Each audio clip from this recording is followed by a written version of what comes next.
If you ever read the Bible or watched any movie about Jesus, you've probably noticed one group of people who seem to show up just to argue with him, criticize him, and eventually get him killed. The Pharisees. But who actually were these guys? Were they just evil? Were they jealous? Or is the real story way more complicated than that? Let's break it down.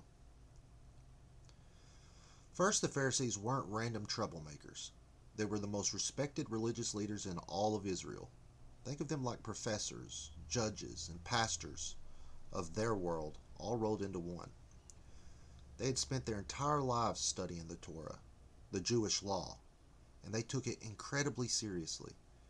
We're talking 613 individual commandments they tried to follow every single day. Don't work on the Sabbath, wash your hands a certain way, only eating certain foods, pray at specific times. To ordinary Jewish people, the Pharisees were basically the closest humans to God. They were admired, they were powerful, they were untouchable, until Jesus showed up.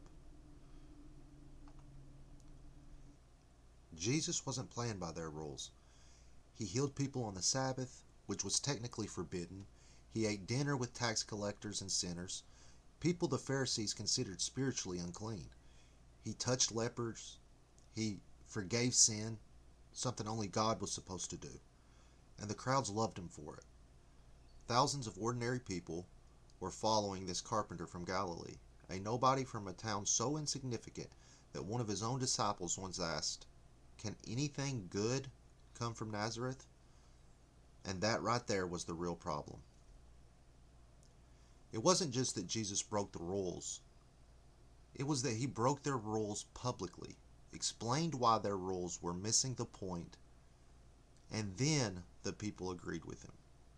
Every time Jesus said things like, "You have heard it said, but I say to you," he was directly challenging their authority. He called them hypocrites.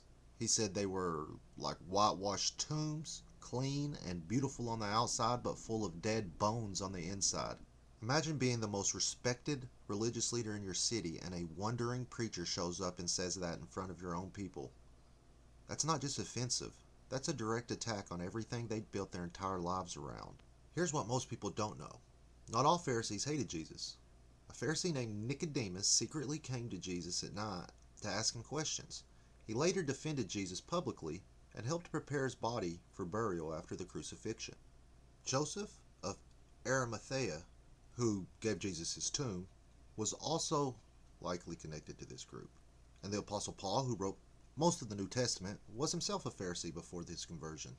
So it's more accurate to say a powerful faction of Pharisees felt threatened by Jesus, not every single one. When Jesus rode into Jerusalem on Palm Sunday and the crowds went wild, that was the moment the Pharisees decided he had to be stopped.